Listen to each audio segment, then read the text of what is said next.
nervous? No. Where's your answer? Dennis Beckham, let the ball on! Dennis Beckham! Dennis Beckham! Dennis Beckham!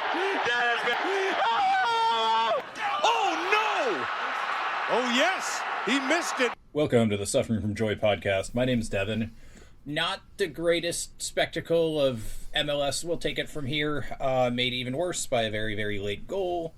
Now we have Leagues Cup, which I'm still protesting until they fix US Open Cup. So a lot more suffering than joy this week. But joining us from Chicago, Seth, how are you? I'm doing well. I got to see 2 games over the weekend in person, and neither of which involved Austin FC. So I think my weekend was better for it. Yeah, I think we're all jealous of you. I think I saw 4 good halves of soccer played by 5 teams. Or 4 teams of that. But no one played a complete game of this. But we saw some chaos. We saw some friendlies. We saw all sorts of interesting stuff. Good. Also with us this week, Scott. How are you feeling? I'm feeling good. I had a good weekend, and I didn't watch the match live, but I watched it today while I was technically on the clock, and that at least made work somewhat palatable. No, I would much rather work than watch that again. Brad, how are you? My golf handicap is now lower than the entire expected goals for the season for Austin FC now, so that's a good thing. What's your handicap? It's 6.9 now. Nice. Well done. Nice.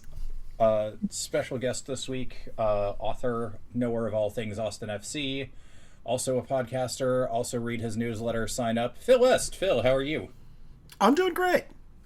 Just a good weekend, partially spoiled by Austin FC, but got some swimming in. My son returned from a 7-week trip to London, so that was great. He is getting used to a normal sleep schedule now on Central Time from London time, and that's kind of what we're dealing with here over these last few days. It doesn't take that long. It'll be fine. It'll be all right. Did you catch any of the Arsenal-Girona friendly, which was way more entertaining than the Austin FC game? I did not. Okay. Unfortunately. Well, a lot of people didn't because the club charges you to watch preseason games, and then their video team completely fucked up everything. And now they have to apologize to everybody and refund them for all of their preseason. So things are going great. I watched it on DAZN, but... all right, so I'm going to let Phil take us away here and kind of lead off. But what the fuck is going on with this team, and why is it so bad to watch? Man, I don't know. I talked to Davey Arnaud after this match, and... I'm mystified by what's going on. So I've got, again, so the big thing obviously is this 5-2-3 with the inverted wingers, inverted wingbacks, what have you. Davey was not aware last week after Houston that they did not have a road win all season. They still do not have that.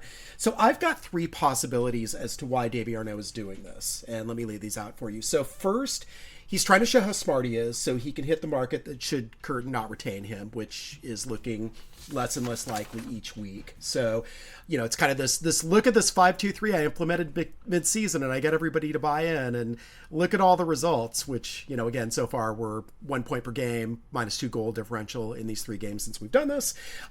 Or he's implementing a formation style that Curtin wants, even though...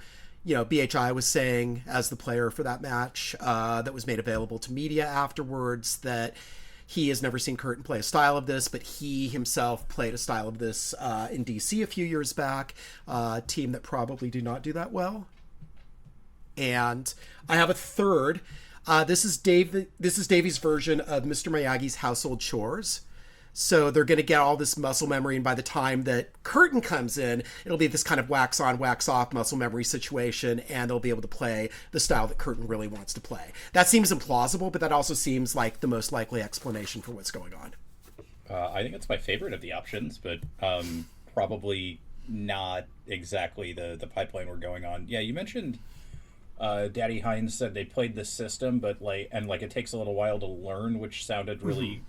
weird, because again, right, like Davey's an interim head coach. We have another guy. It's not like Davey's trying out for the job. Yeah. Yes. So what's going on? It is. I don't know. I mean, and again, and they're talking in terms of it's been 8 weeks since we started this. So this started at the start of this mid-season break, implemented this new style. Again, yeah, I don't know. I mean, it's clearly not that effective, and maybe it gets better over time, but I don't see how playing players out of position necessarily makes them better. And the principles that Curtin was talking about, like having 30 to 35 yards between Brandon Vasquez and the center backs, obviously that fell apart in Houston, and the idea that you're going to flood the box and defend with your lives in the other box, that doesn't seem to be happening. So I'm just mystified as to what's going on with the principles that Curtin laid out versus what this is, versus why are you, if this isn't laying the groundwork for what Curtin's going to do, why are you forcing these players this kind of weird interim space where they're going to have to learn the second, and then later with Curtin in December and January, a third system within the space of a calendar year, not even a calendar year. Yeah, it boggles the mind. I do like, maybe it's a way to entrench, because this is the only time I think I've ever seen all of like Austin FC fan media go, what is this inverted winger, inverted fullback bullshit? Mm-hmm. And everybody, like, you know, your newsletter, this show, every other show, everybody's like, what is going on here? All on a united front, and maybe he's tanking to make Jim Curtin look better when he shows up.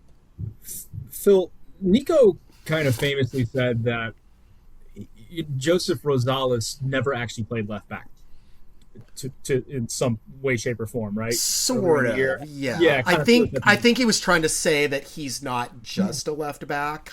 I don't know that I mean, clearly he has played left back. He's played left back for Honduras. He's played left back for Minnesota United. He has looked best when he has played left back. So, but I think he's talking about, again, you know, you look at Nico and Rodo, and they talked about this flexibility across multiple positions, but it wasn't play your worst position possible. Yeah, for sure. I guess my thing is, has there been a direct question to Davey about why the continuance to play him on the opposite side from his natural position? I mean, Moises got into that a little bit in the press conference, and we've talked about it a little bit before when it came up, and I think the idea is that he wants these players to cut inside. He wants the ability for things to go through the middle, I guess, via the fullbacks. But if you're only playing two midfielders and there's a lot of space and your frontline players aren't coming back, and if they're not connecting and making triangles, then, you know, to what end are you trying to put balls through the middle? And then you're hampering these players on counters, which is the kind of thing that Austin can do best, right? So if you're playing a counter, you probably want the wingers and the wingbacks playing with their dominant foot on the outside so they can streak down all that space and then cut in or cross in, whatever will work. I mean, you saw kind of the closest thing to a goal that we had against Colorado was when Gallagher went down the left wing and put in a cross, and Vasquez missed the header from 7 yards. Yeah, and there was another moment like that Gallagher had in the first half, and you can kind of see the vision. Like, you put the fast guys on the wings, you play it to them past the defense, you get a cross in, but I think it was like 28th minute in, the ball goes to Gallagher, and by the time he gets it onto his dominant foot, the entire Colorado defense is back and set up, and we're outnumbered in the box like 5-2. And that's just not a way that you're ever going to create chances consistently. I kind of wanted to go back to something Phil said about like the two midfielders. Do you feel like this is a formation that does not suit Owen Wolff in any way, shape, or form?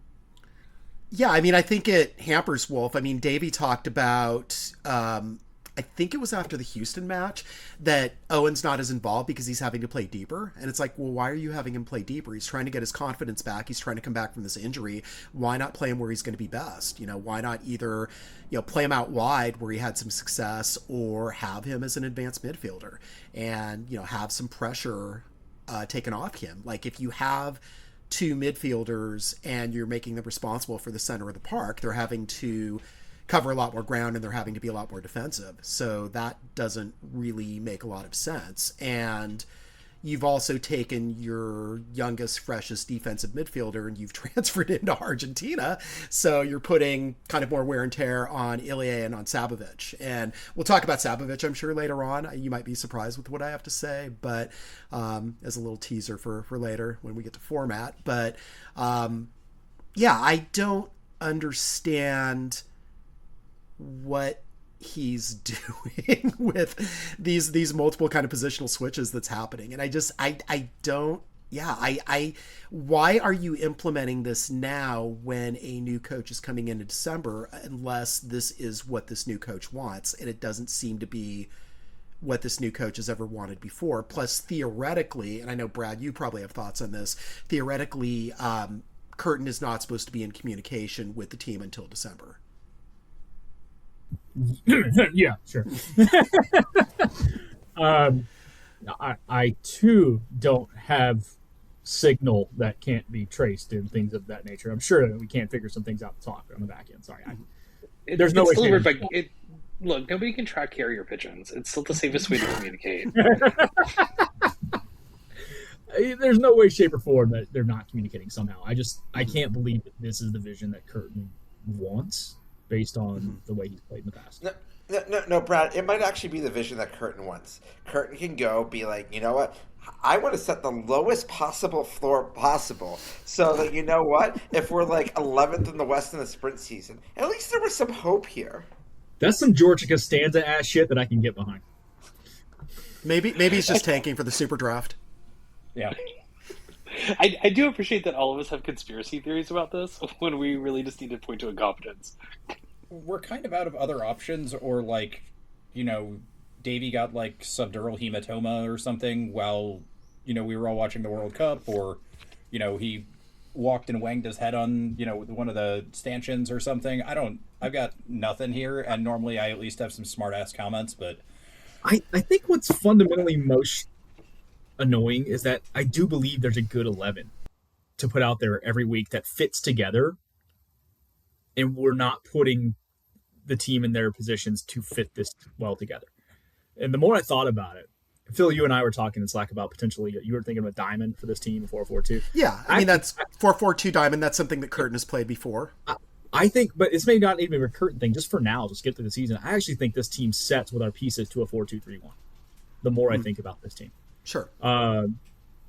You could put Sabo and Ilie back there however you want to in defensive mid. You can find a way to get Owen out on the wing if you want to. Plaheta on one, as either a sub or a wing starter. You get Jaden Nelson on the field this way. You get Rosales in his actual left back spot when Dessler's healthy in his right back. And Vasquez is a lone striker kind of guy. He's not a second. He doesn't want a second striker there. He's the main target guy up front. And What this does is take Zuni off the field because Torres is the attacking. But like actually, like Vasquez has played historically his best in two striker formations.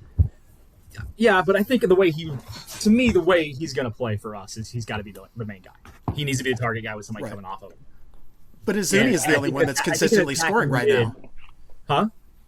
I said Izuni is the only one that's consistently scoring right now, though.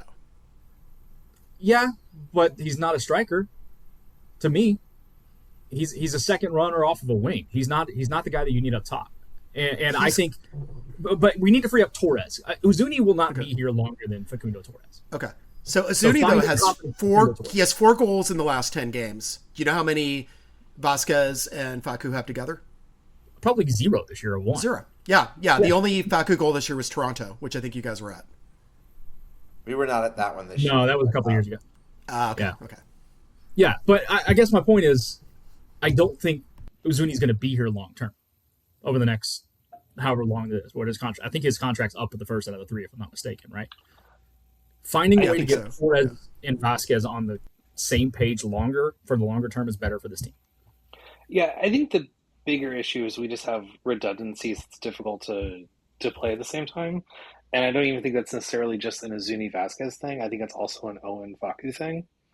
Of like, essentially, you would want either of them, going back to playing a 4-2-3-1, really either of them should be in that 10 spot as their best position, even though we've seen Owen as a like left winger who can cut inside and still be effective and actually be much more effective on the back post than you would think he would be. But then it also, going back to the point about Owen having to play too far deep, is that do you really trust Ilie and Savovic, even though Savovic has looked like better in the last couple of weeks to try to hold up, especially when you just transferred away essentially who their back would be. Unless we're going to throw Rosales and center mid again. Yeah, but Facu was best with Orlando when he was playing right wing and cutting inside. So you could theoretically do that, but Plaheta is kind of a redundancy in a way. Like, you don't need another fast winger. Like, I'm kind of mystified as to why that was Roto's last move.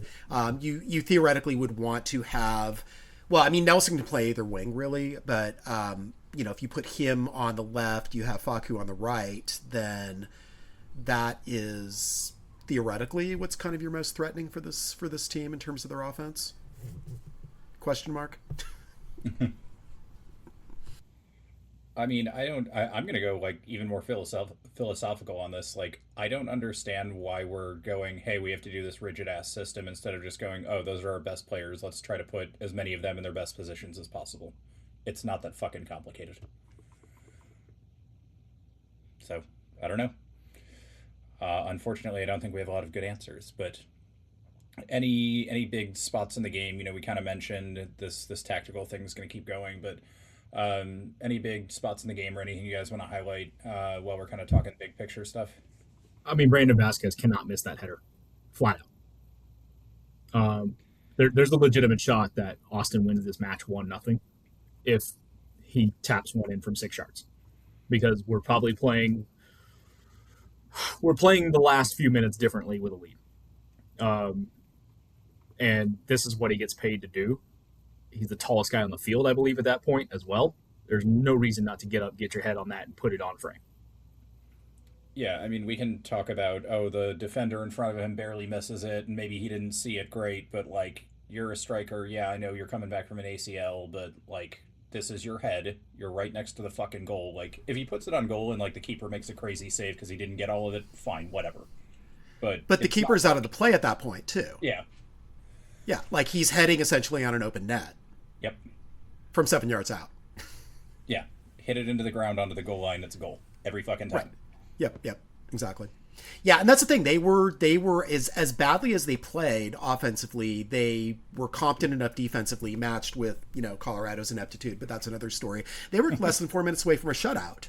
And it was only one dumb penalty that allowed that to do that. I mean, I think if that had not happened, then I think it would have been a 0-0 tie, if not for the penalty. I think they would have been able to stick it out. But also, like, we didn't deserve a point from that performance either. MLS, baby. Yeah, who cares what we deserve? I mean, as fans, Seth. Yes. Deserve versus what you were able to as extract fans, from the situation. We don't deserve anything for this team. As fans, do we deserve the wooden spoon? Existential question. Yeah. I mean, I think to some extent, like, this is a game where both teams deserved a draw because neither deserved to win. Yes, that was my view on it. I don't think we deserve the wooden spoon, and at the same time, like, I'm worried that I jinxed this a couple years ago when I said that maybe Austin having a couple bad seasons would be good for us to get rid of some of the fair weather fans. And this is a rough season to try to follow this team. Look, the wooden spoon is our version of It's Coming Home, okay? So we're just got to embrace it. I mean, to be honest, the memes would be great. Like, Yes. our MLS would have a field day the entire offseason. It would actually be really entertaining. Good. I mean, I don't want to win the spoon, but at this point, I was also getting a big kick out of their winger who kept torching us and doing nothing with the ball, because I was like, oh, this is like watching Nani Madueke again over and over and over. But it's funny because he's missing it against me now. Well, unless Atlanta actually signs Lukaku, I don't see how they're going to get I don't see how they don't end up with a spoon, because they're just awful. Even if they sign Lukaku, like, that team has no service into whoever's going to be up there. And Lukaku can't go for more than 30 to 45 minutes consistently. Also, I'm sorry, but Lukaku in Atlanta is not going to be focused on soccer. No. I'm just going to say that out loud. What are you saying there, Scott? I was just going to say he's going to be friends with all the Hawks players. That's what he's saying. Yes, It's a him and Magic the Hawks City. players will be hanging out. That will be a thing. Magic City's a thing. And, I hear they have great wings. Yeah. Fantastic wings. I hear that too. absolutely true. Somebody's going to Google this. Don't do it on your work computer. However, you should Google the Claremont Lounge on your go. Yeah, so you should definitely do that. And the coffee that CLERMONT. they sell at the Claremont Lounge. Although thanks to Magic City, the MLS Cup has been twerked over. Good. Google that on a home computer. It's a great story. Yeah. Yes. I'll put it in the show notes. It is. It is. Well, I mean, it is very sad that. Oh no, it's not sad at all that Atlanta doesn't have a hockey team. So the Stanley. But somebody tells me the Stanley Cup has probably also been to Magic City at some point. Yes, I think I've heard that. I mean, I don't remember why, but I just assume it has. Yeah. But we also saw in this game, the last game that Lucas Harrington played for the Colorado Rapids, which is a really, really interesting story here, and frankly, more interesting than any business that we're doing this offseason. So I think it's worth talking about this for a minute because has the potential, if all the sell-on clauses go through, to be the second largest sale in MLS history for a guy who was bought 7 months ago by the Colorado Rapids. Like, the story is wild. They bought him from the Brisbane Roar in the A-League in Australia as a 17-year-old for $800,000. Brisbane was very smart. They put a 20% sell-on clause into the transaction, which is pretty common, especially for young players which have potential. They're like, he's going to have more eyes on him in MLS than in A-League. And he makes the Australia roster. He ends up starting for Australia as they make their run, as they end up losing in PKs to Egypt in the round of 32 in the World Cup. Hull City, who is desperate, and I'm not even sure they're even allowed to buy players because of their transfer ban from previous seasons, and has the potential to be the worst team in English Premier League history this season, decided to splurge a ton of cash on him and have purchased him from the Rapids for $17 million. That is not the most interesting part of this transaction. The most interesting part is that in June, after he made the World Cup roster, the Brisbane Roar were in desperate need of cash. The Colorado Rapids paid $400,000 to buy out their 20% sell-on clause, which would have been over $3 million on him at the beginning. It could have been up to $5 million on him because they needed $400,000 of cash immediately. And you only thought MLS had silly roster rules. Sometimes there is a reminder we have to have that guys come to MLS because the checks show up on time and are for the full amount, because a lot of leagues are not that way. I was frankly surprised that he played in the game considering all of those rumors, and I think that Rob Holding being out with a red card probably influenced that a little bit because they were already out one of their starters at center back.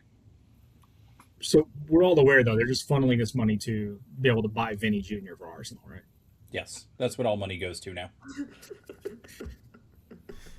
Certainly not being spent on the Rapids. It's funny. I do think the question, like, I am a little dubious that Hull City has the money to actually is allowed to do this, but this would be normal in MLS because Atlanta United has still received $0 for for Thiago Almada's transfer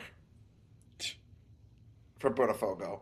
I mean, Boa Vista, which was the biggest offender of the Reggie Cannon deal, is now out of business. I don't think Botafogo is going out of business, but they are apparently on the hook for not having paid over $50 million worth of transfer fees in the last 3 years.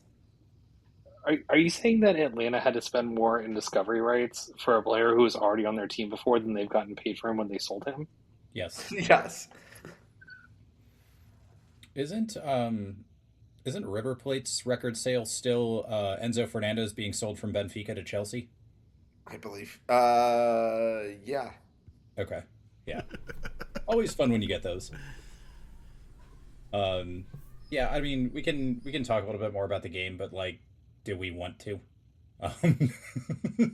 No, I'd like that's to up to talk y'all. more I mean, I'd like to talk more about real quick before we jump into like the rest of the season in Leagues Cup and what to do. Like, Phil, how do you see this roster being utilized moving forward? Because it feels like I've been saying since we fired Nico, like, rest of the season doesn't matter, play the kids, all that kind of stuff.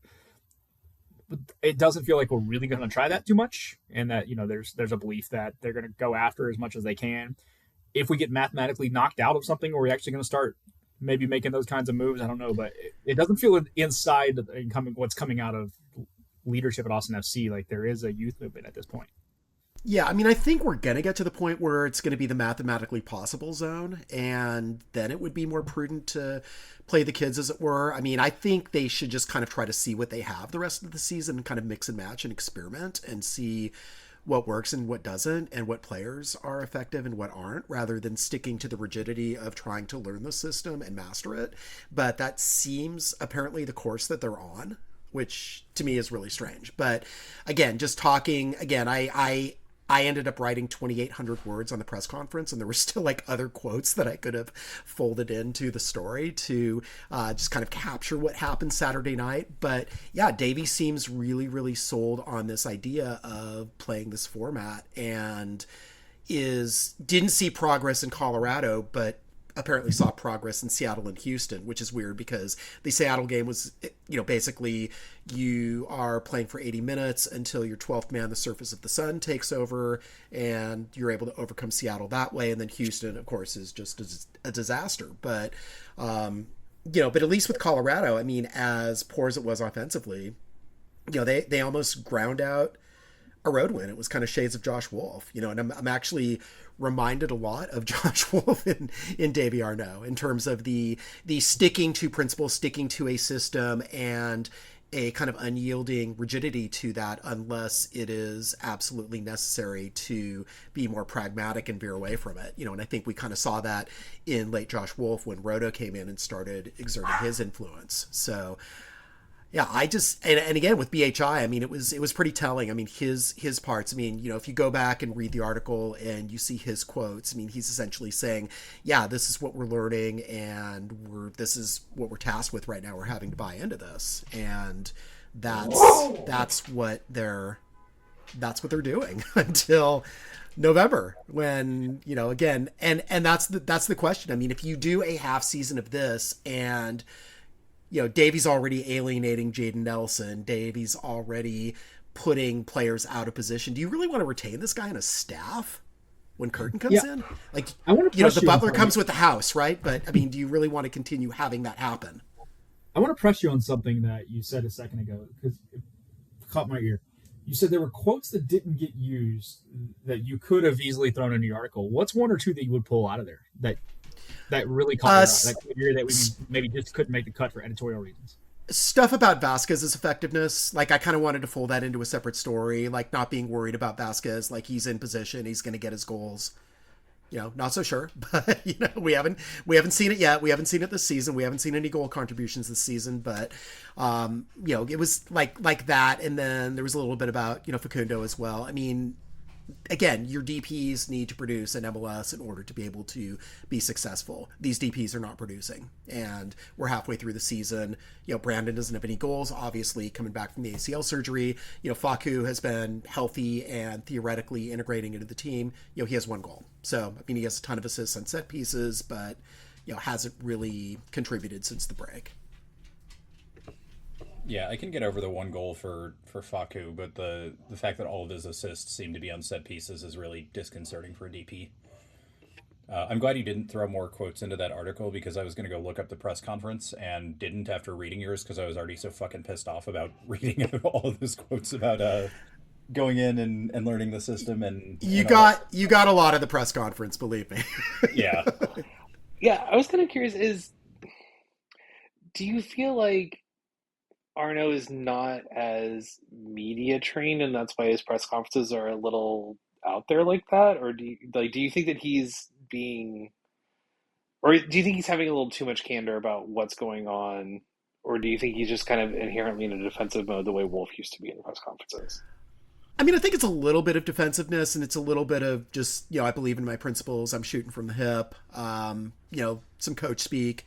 He's kind of a dude, right? So, that's the thing. I mean, with Nico, you got a lot of nuance, you got a lot of friendliness, you got a lot of thoughtfulness, even though, the real frustration with that is, when are the goals going to come, and why do these defensive lapses keep happening? And with Davey, I mean, the kind of new frustration is, why are you messing with this formation when it's clearly not going to work? I guess you believe it's going to work, and maybe it will down the road, but in the meantime, like, this team is not making the playoffs. Like, I don't understand. And there's a new coach coming, a new coach who is very good, a new coach who has a very good reputation in MLS, who is coming in 5 months. So why are you putting the players through this now?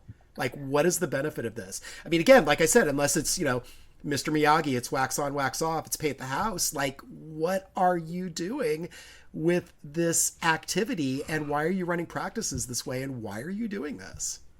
Yeah, we had talked about this being an audition for Davey, not just for coaching at Austin next year, but potentially for head coaching jobs, which obviously he's nowhere near. And I'm kind of curious, how big of an upgrade is Curtin? Because I feel like we've gone from fringe MLS quality managers at best to somebody who, in theory, is a top 3, top 5 guy in MLS based on reputation. Yeah. And so I'm kind of curious if you have any thoughts about, obviously the rest of this half season is kind of lost for whatever, but what other things should we look for that a coach of Curtin's caliber would be able to bring to this team? I mean, the thing is, in the opening press conference, what really impressed me with him is just the clarity. He had these principles. He talked about, this is the way that I want to play. And he said, yeah, like, for example, having compressed lines, right? So having 30 to 35 yards between. And the reason for doing that is because in MLS, a lot of teams will get beaten over the top, or a lot of teams will have too much space and they'll be disconnected. So theoretically, Davey's trying to use these principles with 5-2-3, but there's still disconnection between the lines. So whatever principles that he might be trying to apply from Curtin with this system so far does not seem to be working.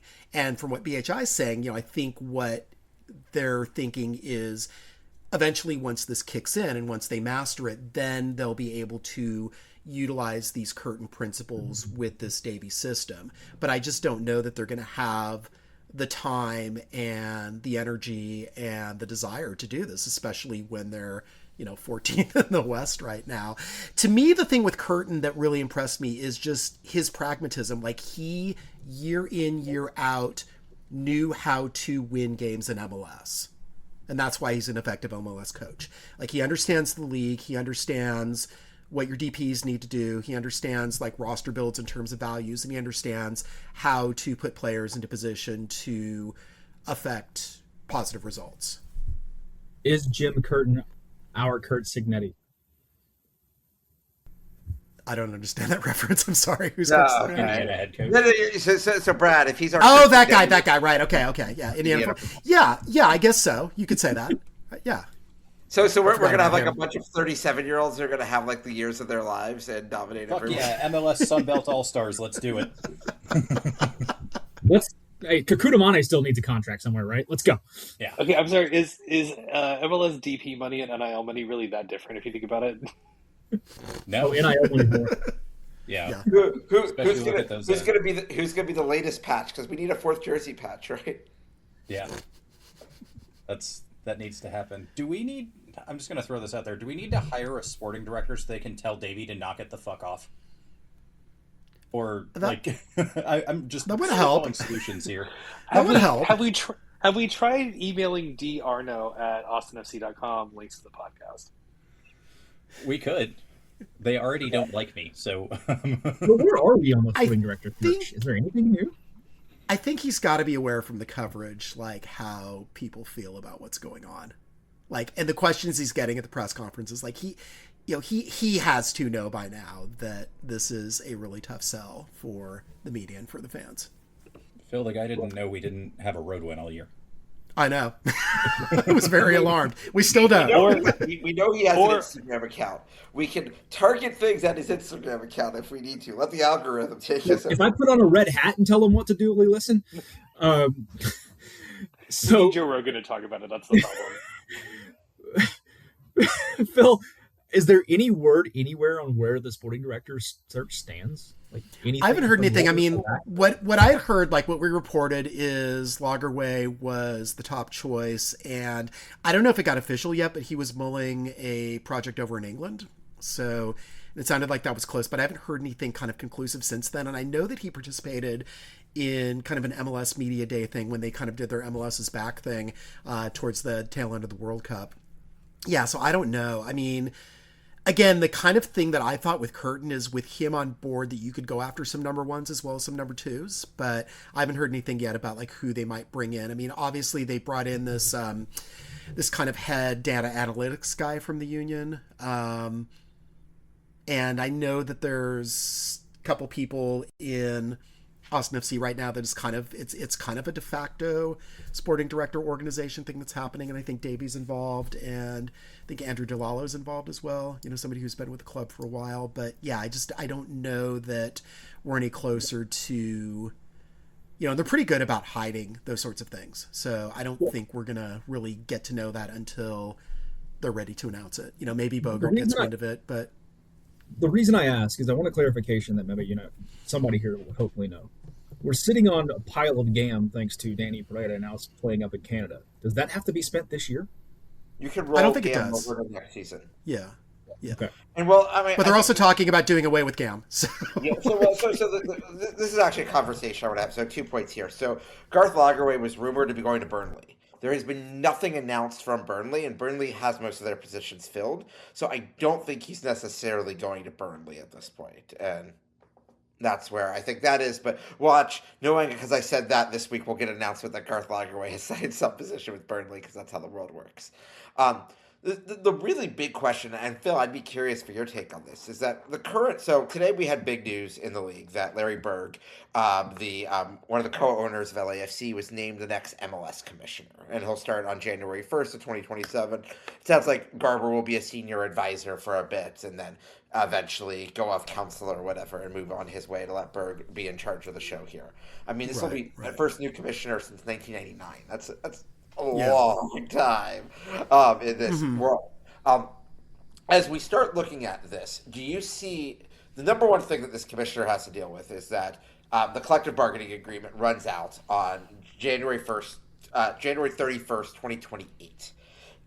Have you heard anything about MLSPA and the league starting to negotiate something before the start of the sprint season so that we can actually have all these new rules, paradigms, system moving forward so this league can actually get a decent TV deal?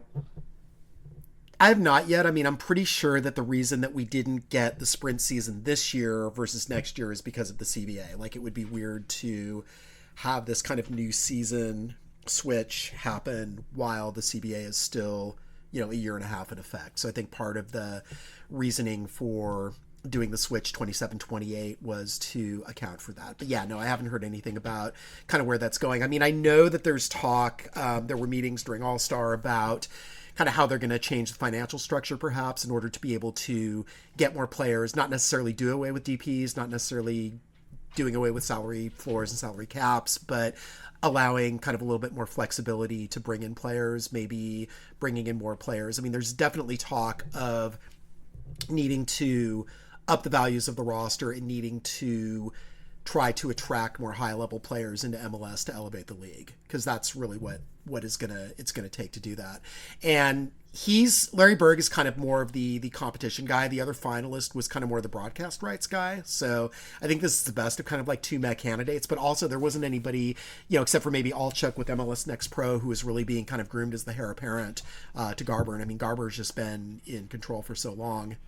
To me it's going to be really interesting to see, first of all, is he going to be transitional, or is he going to be somebody who is really going to kind of put a stamp on the league? And then where does it go from here? Like, does it get into that kind of same tier as the top five, or does it stay on this kind of, second five level that it's on right now?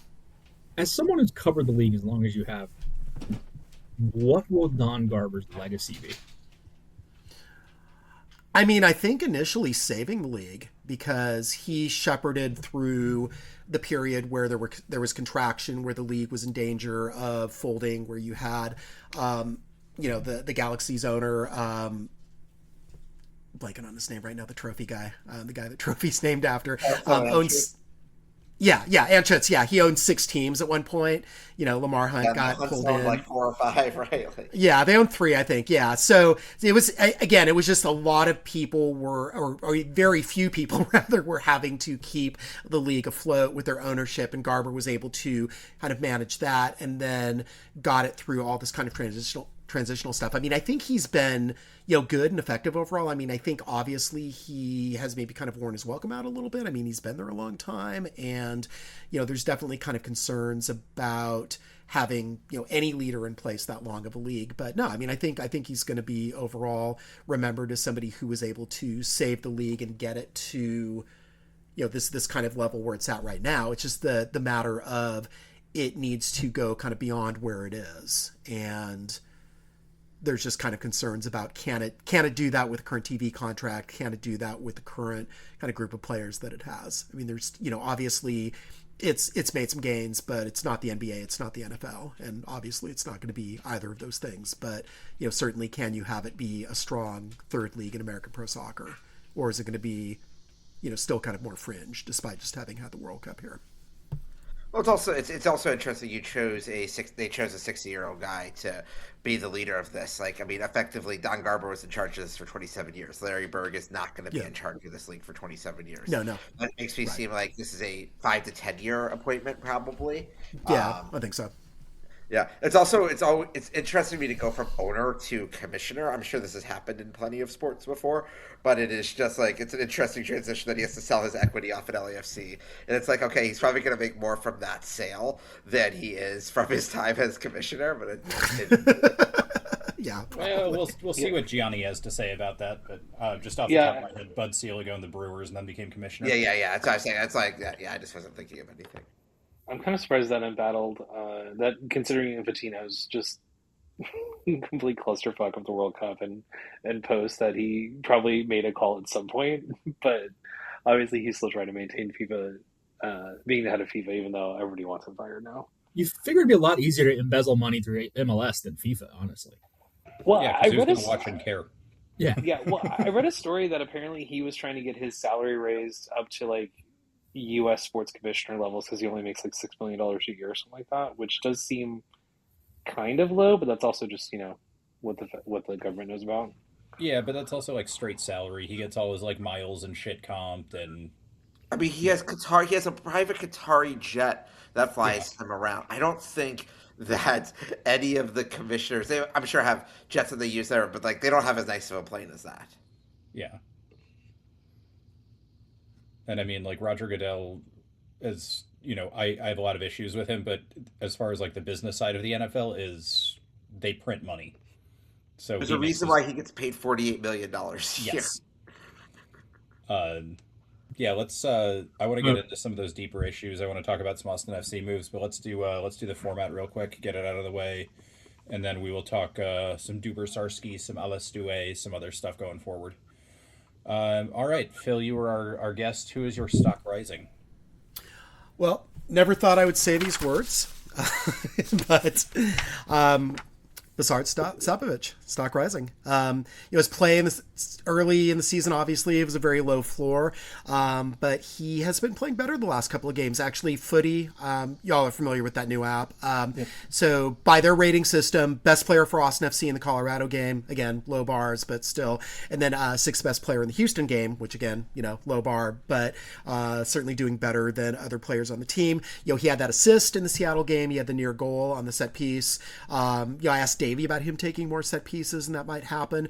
I mean, I'm not saying that he should stay with the team long term, but right now he has been relatively reliable in these past two games compared to other players. Yeah, and just to remind everyone, it's not, stock rising isn't best player. It's where were you kind of before this week? Where were our estimations of you? And everybody was at get him the fuck off the team. Don't let him see the field. So right.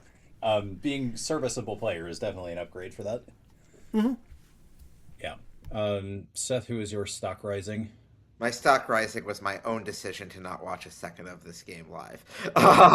No, so as I mentioned, I was originally I was at the Cincinnati San Jose game in Cincinnati on Saturday night. That game was actually supposed to be played 2 hours before this, so it's like, okay, I wasn't driving there, so on the way back, I'd watched part of our game on the phone and everything else. We had a 2-hour thunderstorm in Cincinnati where my parents have club seats, but they're not the super fancy club seats, so like food and booze wasn't included, so at least we had somewhere to go during the storms. It was also one of the strangest rain delays I've ever been a part of, where the baseball game that was taking place 2 miles away was continuing to play for half of it while we were under MLS lightning delay.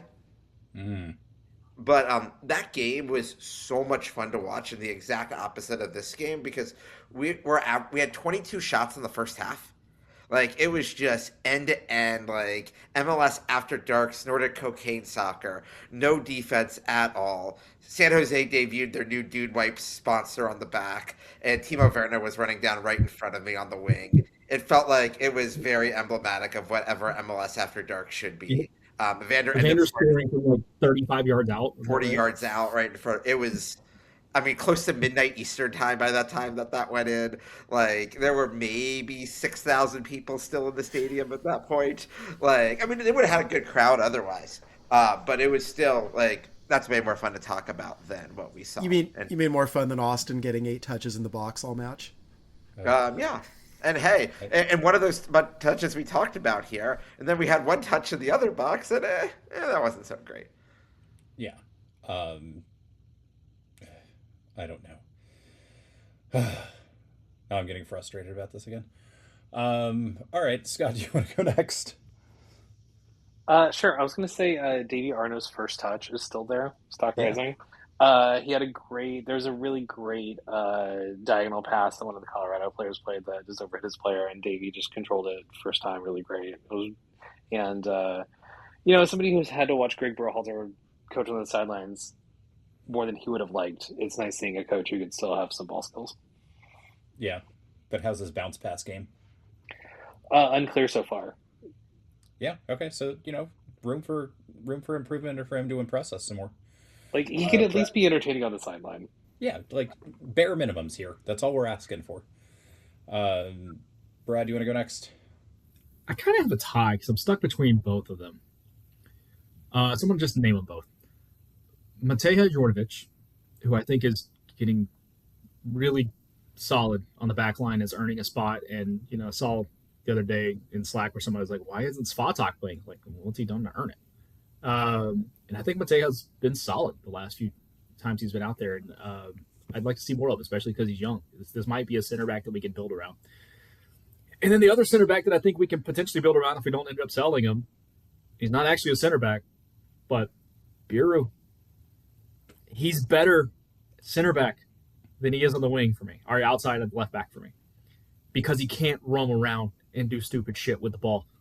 He just plays defense, and he tends to be in better positions, and he gets to use that recovery speed. I like him there. And if we're going to keep him, I'd just prefer to make him into a true center back. I mean, he did save a goal. Yeah. He also got kind of beat on that play. So he was recovering a little bit. But Details.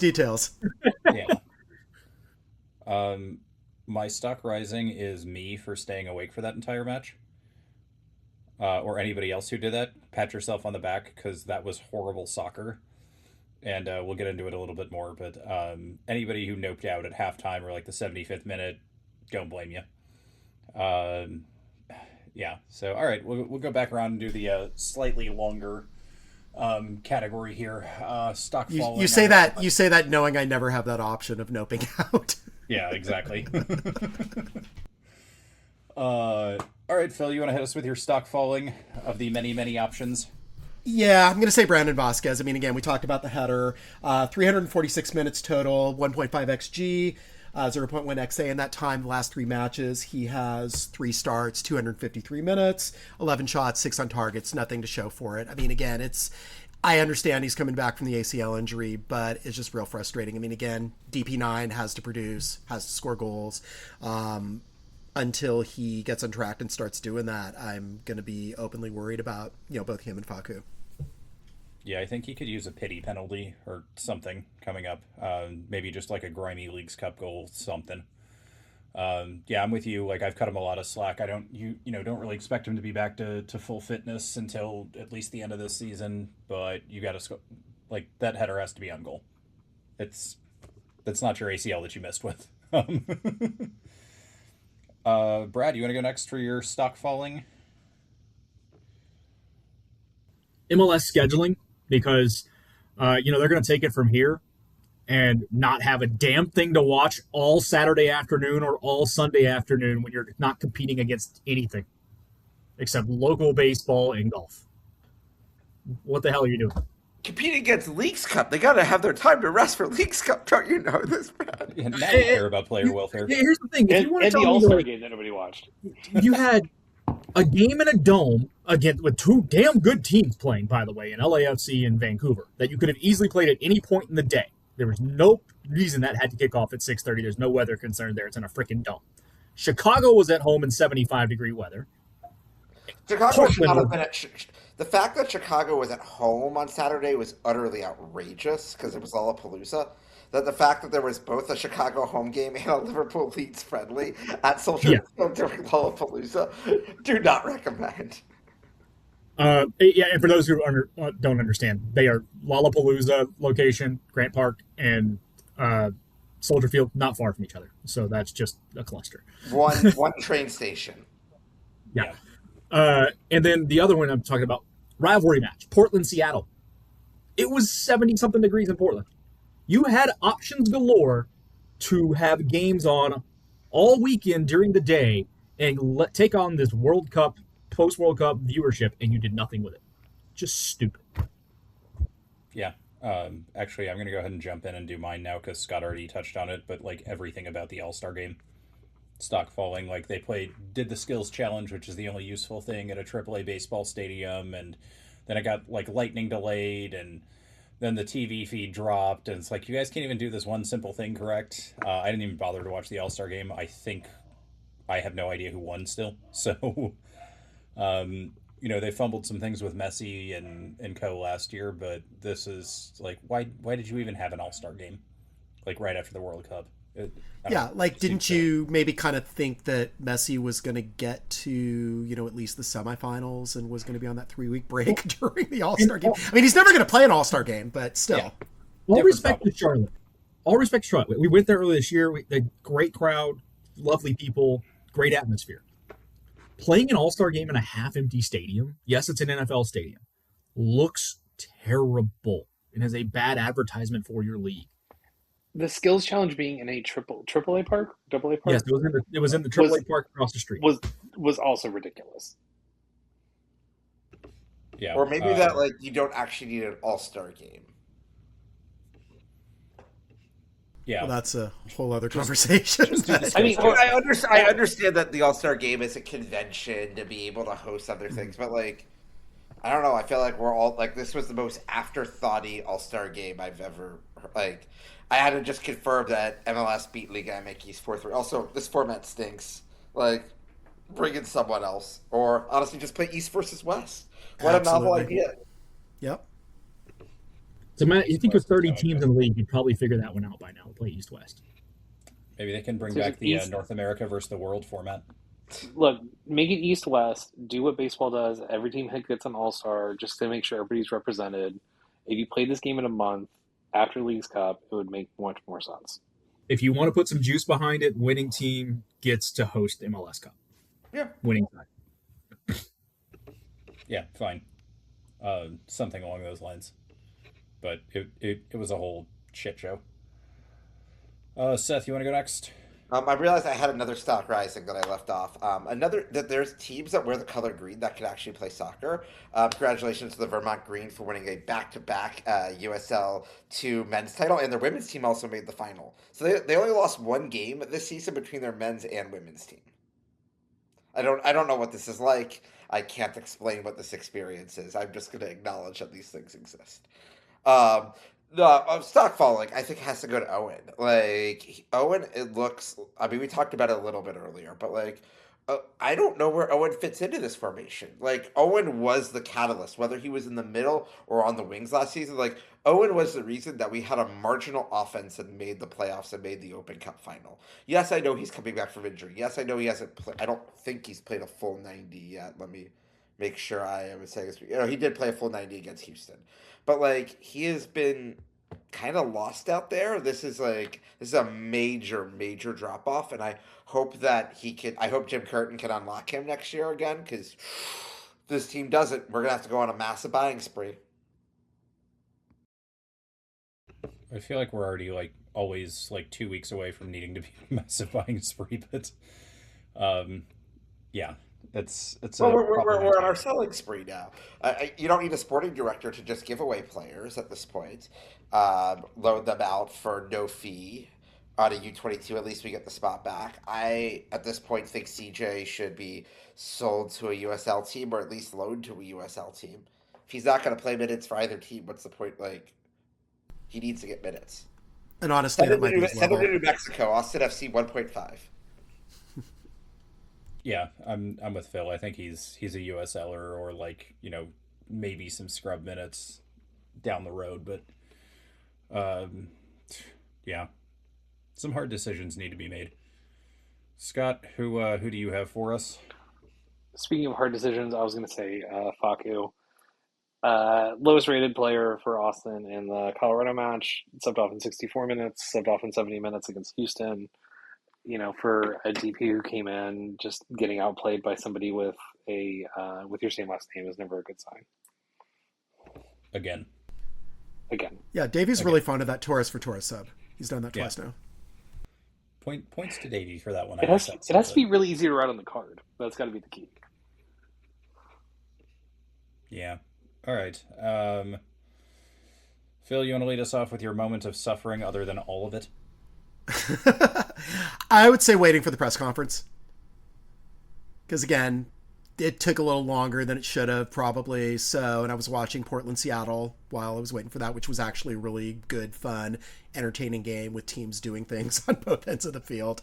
It was nice. So, I mean, again, we got great stuff from Davey, but then, yeah, it was just Colby and Moises and I on there. And like they, in between when they get the coach and get the player, they usually cut this out, but we just end up kind of talking while they're waiting to do that. And sometimes it's pretty close to instantaneous, and sometimes it takes longer, which is usually an indication of nobody really wants to talk, maybe. So it was taking a little bit longer, and I just kind of cracked.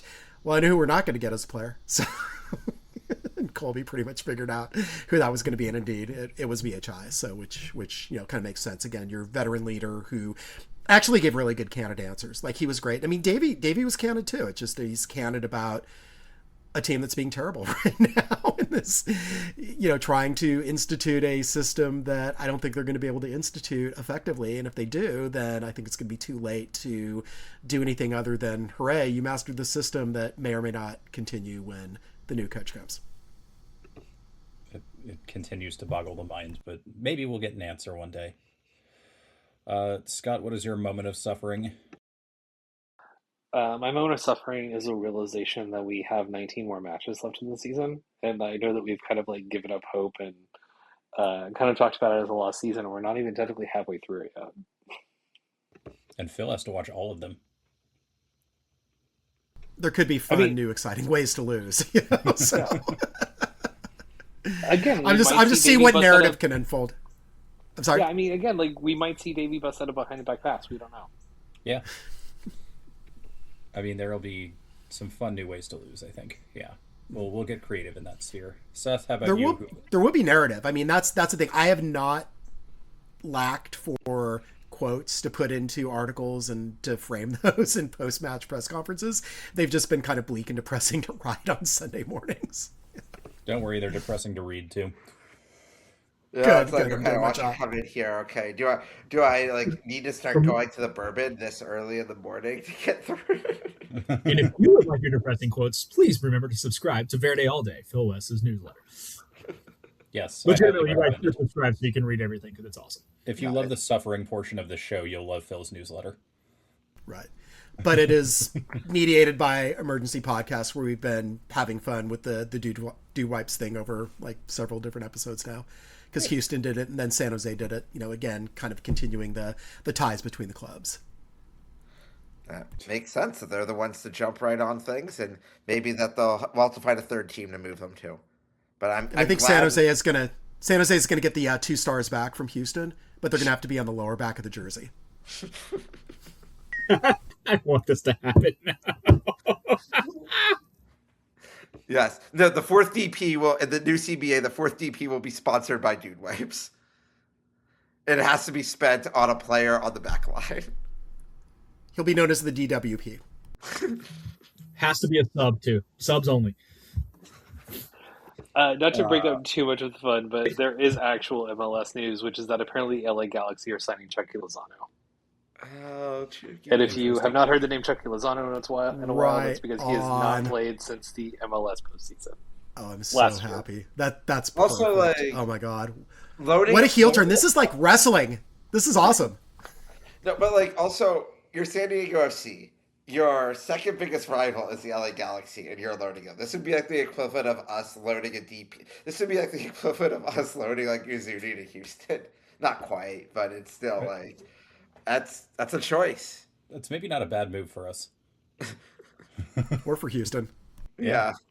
No, but getting to our biggest moment of suffering, I think it goes along with Scott's line here. It's just like, what is the, like, we need to come up with creative ways. Like, I hope we play some really, really I'd say my biggest moment of suffering was seeing the starting lineup and seeing that 10 of the same 11 guys were in the same starting lineup, and that we were going to do the same damn thing, and it wasn't going to be any different, and knowing that before coming in there. Like, Thursday night, when we play Xolos, well, Gilberto Mora is going to run all over us. They're going to be Minnesota. I have to double check this. I don't think Xolos plays Minnesota United in Leagues Cup, but if they did, it would be amazing because I don't know who would ever have the ball because like they just do not play with the ball. Gilberto Mora is going to run all over us. They're going to counter us. He's probably going to have 3 goal contributions, but I hope we have some weird ass lineup because that will at least get me to watch this. No, I'm still not watching it, but I mean, I'm with you. That's at least more entertaining. Brad, you want to take your whack at this? I mean, I wasn't going to watch anyway Thursday because, Leagues Cup, but I'm also on a plane, so I have a legitimate excuse. Yeah, my moment of suffering this week was at 8:30 p.m. on Saturday, realizing I had nothing better to do than to sit down and watch this damn game that I knew was going to be terrible. And it's more of a sad introspection on life. Yeah, I mean, I'm at the point where I'm enjoying the dorking preseason games more than like even just like looking at the lineup. It used to be like, oh, lineup's out like an hour before kickoff. Now I'm like, I don't know, look at it 5 minutes beforehand. I don't give a shit.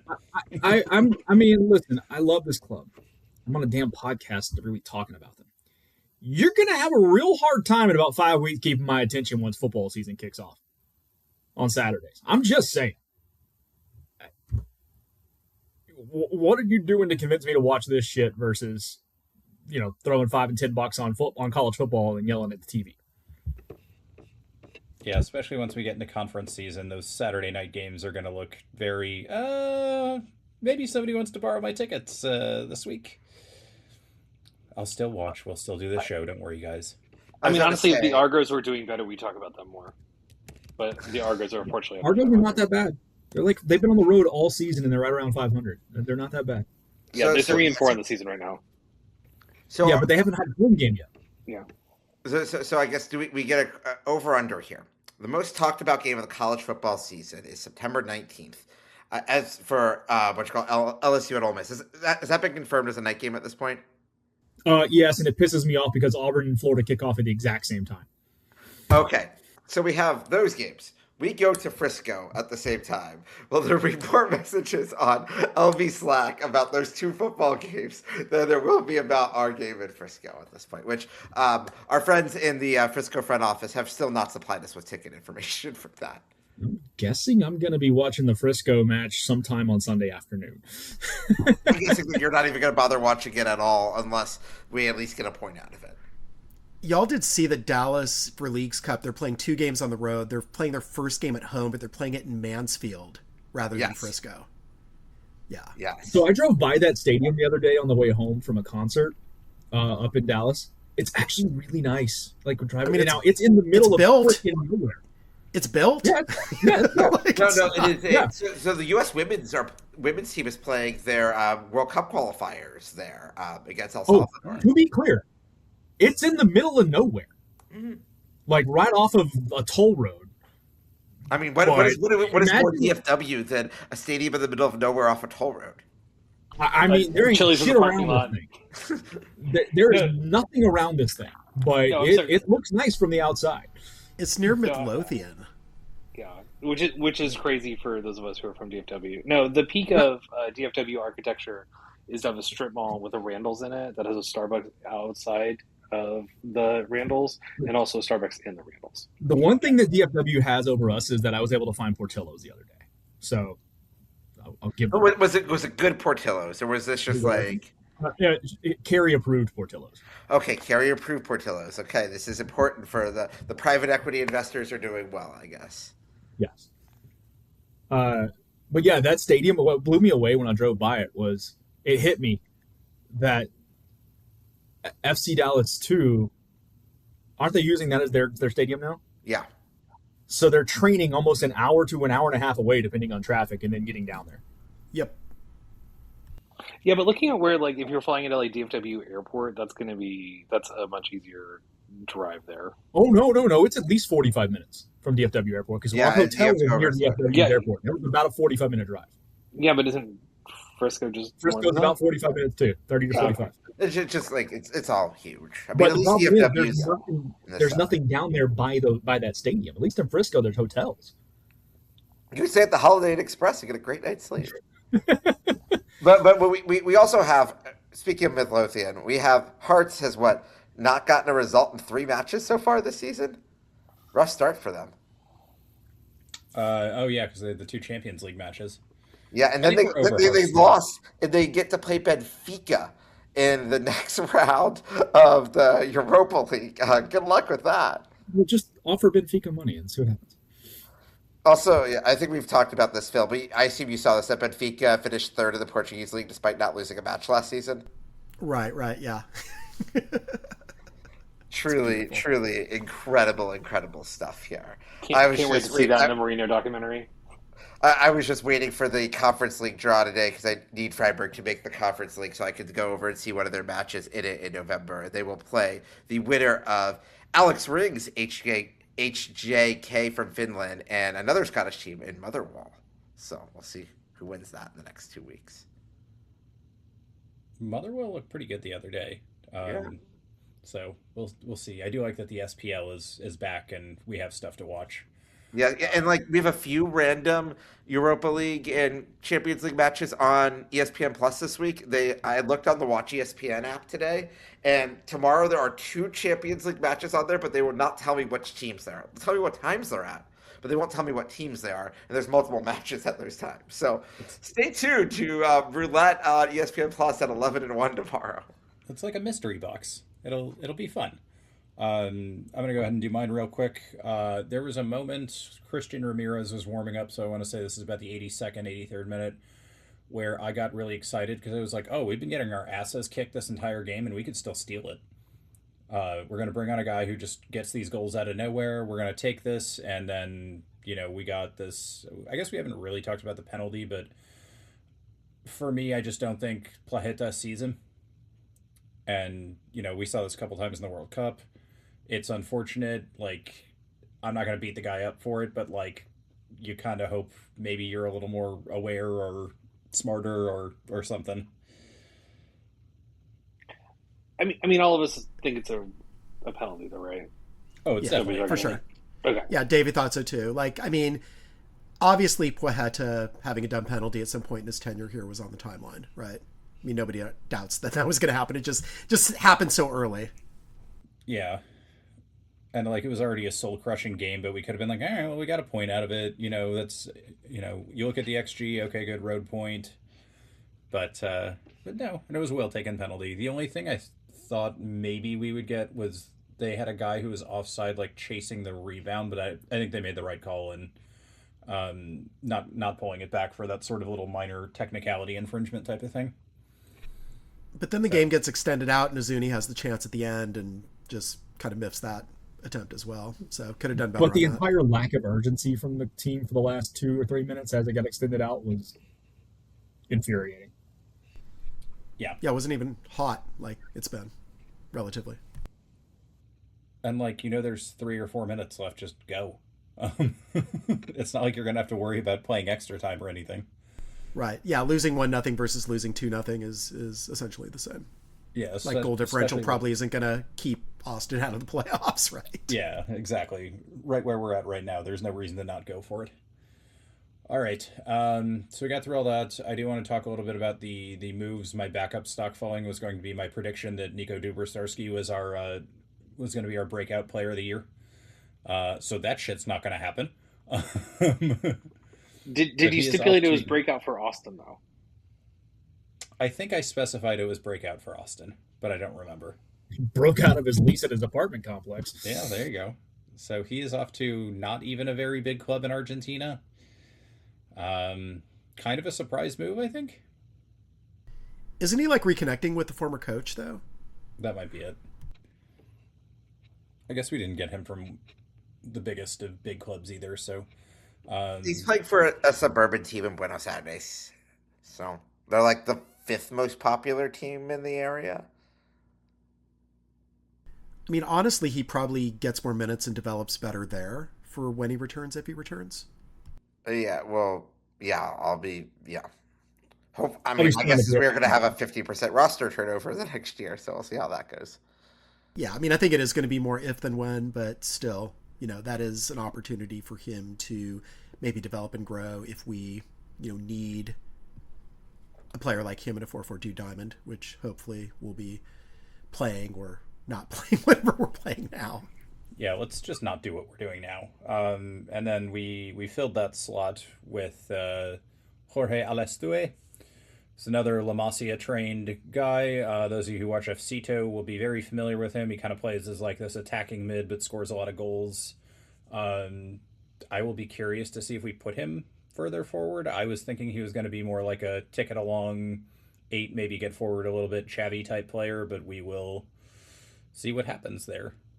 And in a classic Austin FC move, we made the only exciting team in our brand worse by promoting Jorge. I'm happy for him. He's a good player. He deserves a shot.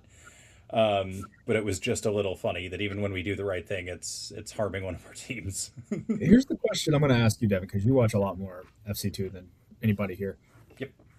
How did Jorge and Irvin play together stylistically on the field? Because it feels like they play very similar positions.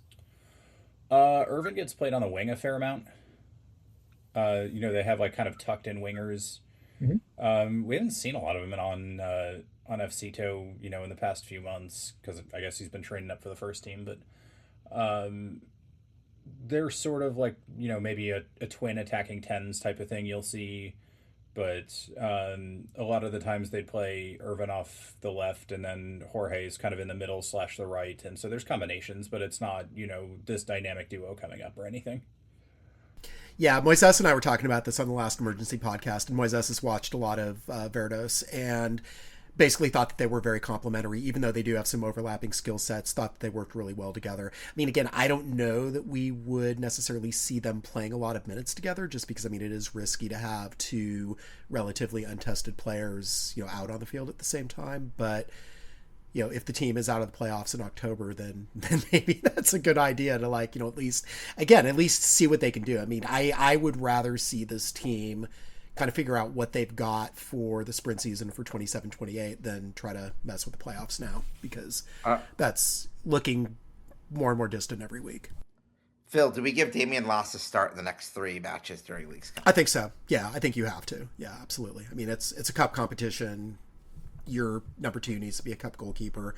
I think he's maybe better equipped to do that than Stephen Cleveland was last year during that Open Cup game we almost lost. So yeah, I would like to see that. I mean, I think maybe we won't see it right away against Tijuana, but I think Puebla is where we're going to see a lot of rotation because that is the second game and that is the quote unquote weakest of the 3 teams that we're going to be facing. And on 2 days rest. Yeah, which is why I think we're going to have a lot of rotation. Another existential question here, actually, because I had thought about his name forever and Seth brought it up. How long is Damian Loss on this club? Stuber shows no signs of slowing down at the end of the season if he wants to go play somewhere. Yeah, I think they need to. I think they need to move him and have him spread his wings and fly like next season. Yeah, it feels like that's a guy who's still under contract we can get value for. Exactly. And yeah, that's the opportunity to go do so. Yeah, and backup goalkeepers are a dime a dozen, barring some sort of weird injury. I think Stuver's got at least 3 more good years in him. Yeah, there are teams that Loss could compete for the number 1 on right now, and Austin's not one of those with Stuver playing the way that he is still. All-star level, but not selected. Loss is a very good shot stopper, but in the one game we've seen him play so far this year, and I think you see him in Leagues Cup too. If he starts League Cup, I'd be actually curious. The one thing I'm not really interested in watching Leagues Cup. I still think it's a bullshit tournament. If we play some of the young guys, you'll at least get me to pay some attention to, like, tune in and check some stuff out. If he gets a start, I want to see if he's gotten any better with his feet since the Open Cup match, because the thing that you saw in the Open Cup match was the severe gulf in distribution ability between he and Stewart. Yeah, that makes sense. It was that was a weird game though, all the way around. Yeah, I don't question him as a shot stopper. I've seen enough there. It's just everything else around that worries me with him. I mean, if he stops shots, fine. He's backup keeper. He doesn't need to do everything. I mean, you'd hope so, but I'm more thinking about the long term than I am just right now, right? So yeah. But I mean, he's getting to the point where he needs to play. That's why I liked loaning him out. But you don't want to go through your career as a backup MLS goalkeeper. So at some point, maybe cash in on some value on him. We did also sort of touch on this, but I want to talk about this ridiculous FIFA proposal from this week, where everybody's favorite Gianni Infantino was going to create a subcorp and essentially sell stakes to private equity firms. Underrated supervillain category, Jared Kushner, his brother was involved, kind of running the whole thing, which goes back to Infantino's weird little, like, Trump fetish hero worship bullshit. So I'm spent a lot of time in the private equity world. I looked at this and went, this is absolutely fucking ridiculous. I don't know why anybody would invest in this, or unless there was some really, really shady shit they were going to do. But, just from a fan perspective, Phil, I guess you can lead us off here. What was your reaction, and, is there anything we can actually do other than complain to push back? I know they've kind of rescinded the thing for now, but... Well, I'm just glad that, UEFA and CONCACAF were the backstop to this and pushed back, and that it might now, threaten Infantino's very existence as president. Like, that's heartening that people just looked at it and said, yeah, no, this is ridiculous. This is corrupt. We should not be doing this with this tournament. This is not yours to control in this way. So, I mean, to me, it's ultimately heartening, and even more so if Infantino gives way to somebody else. So, because I think it's time for a change. Yeah, it would be nice if he got fired, although I do remember everybody thinking, oh, finally FIFA's going to be run decent now that Sepp Blatter is gone, so it can always get worse. But low bar. Yeah, I mean, there was this whole, absurd back and forth where I think it's Alexander Safarin says, football's not for sale. Like, the president of FIFA's job is not to sell football. And he's like, I'm not trying to sell football. It's like, what? Yes, you are. That's literally exactly what this entire proposal was for you to sell shares. But do we have any hope he's actually gone? Or is this just bluster? And I know UEFA's put some things in motion. England and Wales have put some votes of no confidence in motion. I think we could have an extraordinary confident and go from there. Like, I think he's done. I mean, he has to go for re-election next year. I think he's done. Good. And I do highly recommend, if anybody's a subscriber to Swiss Ramble, there was a lengthy write-up, I think it was this morning, that goes into all the finances, how FIFA doesn't need this money in the first place. So Don Garber, future president of FIFA? I mean, Don Garber's always struck me as like a low-rent version of the people that run FIFA. Yeah, I think the more interesting thing is kind of looking back at all of the stuff that happened in the World Cup that we thought was shady or weird or very antithetical to how it had been before, and realizing that this entire World Cup was engineered as a way for Infantino to try to sell this after the fact. And I think having that knowledge now makes you really think through the, all the hydration breaks or the longer half times or calls that certain teams may or may not have gotten. Like, it does reframe the World Cup in a way that does make it seem less special than it was. Yeah. I mean, I don't know if there's a ton we need to say on this, but just like the weird, like, sycophantic, slimy, I want to be a celebrity Infantino shit, and it was just all over the World Cup. We mentioned the hydration breaks when we were covering games on here. Every time I was in a stadium, they got booed. Nobody, especially when we're indoors. I get it if you're playing in Kansas City in June, it's fucking hot. Like, then you should have water breaks, but they should be water breaks, not commercial breaks. So, hopefully he stepped out too far and he pays the price, but we will have to wait and see. Anything else we need to touch on before we get out of here? Yes. I need to know more about dog NIL.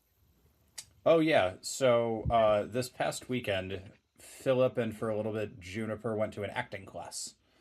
Those are the two corgis, and they were learning, hey, here's how you hit your mark, here's how you behave on set, things like that. We're going to probably have Riley come on and talk to us about it at some point with more detail, but part of this is essentially signing an agency agreement, and so I couldn't sleep Saturday morning, and so I'm poring over this like microscopic 4-point font about, do you grant us your dog's name, image, and likeness rights? And I'm just like, no, like lining this stuff out on the contract, like doing it out loud too, like just angry at like 4 or 5 o'clock in the morning.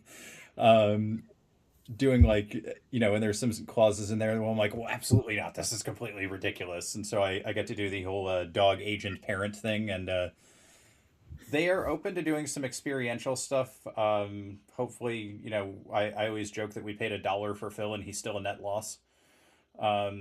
So maybe one day he can earn that back. We are looking if anybody has like a little promo shoot or anything that you want to do and you want a corgi. We have headshots for the dogs and all sorts of crazy stuff like that. Get in contact. You guys know where to find us at Suffering Pod. Please don't confuse the corgi Phil with the Phil on this episode. Nobody's going to be happy if we end up having to have Phil West, run out and frolic and hit a mark and, oh wow, this sausage treat is absolutely delicious. Like, we can line it up for you, Phil, if you want to test run it or have like a double Phil where you guys are both doing it. But pay me enough and sure, yeah. Yeah, okay. It can be frisky. Existential question. Is any dog NIL contract actually signed until you ink paw the dog on the paper with its like, little ink spot to sign it with its paw?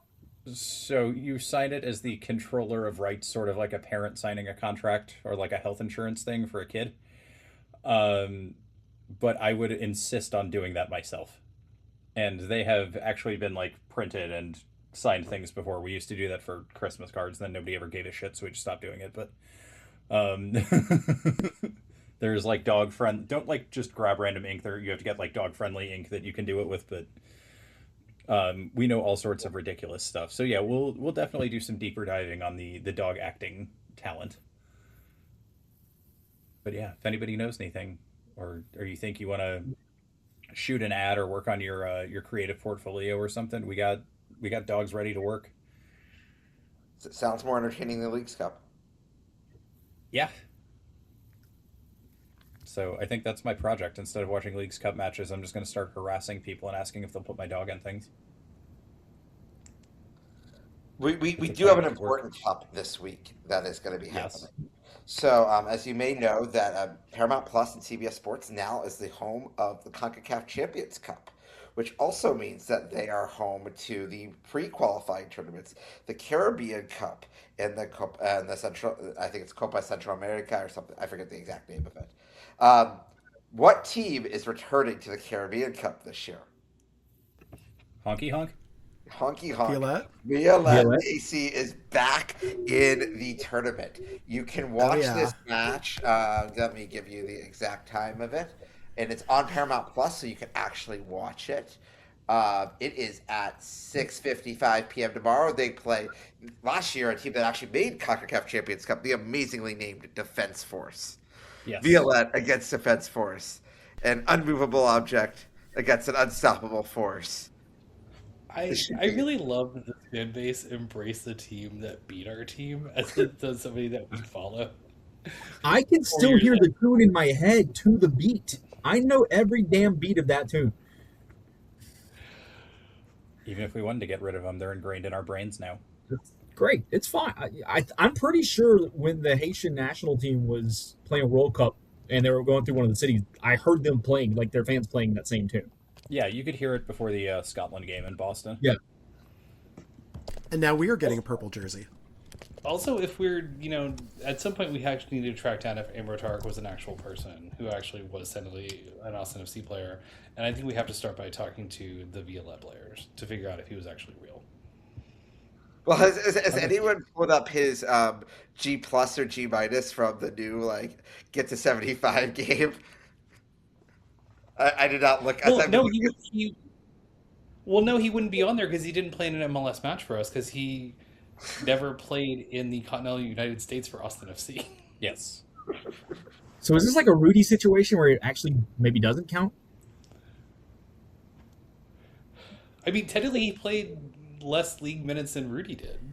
He played for the Red Bulls, though. He did have an MLS pedigree before coming to Austin. Mm-hmm. No, I remember one of the shows, I think Moon Tower, when they were doing the first kind of super draft projections, or no, it was the expansion draft. Mm-hmm. I think Wellhausen was really beating the drum for Amro Tarek as a pick for the team. Eventually he got here and we got to see him play, but a little bit later and a little bit more surprising than we expected.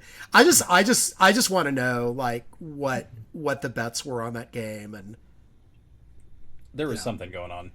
There was something going on. You're not just that bad. You don't rip an own goal like that without some sort of motivation.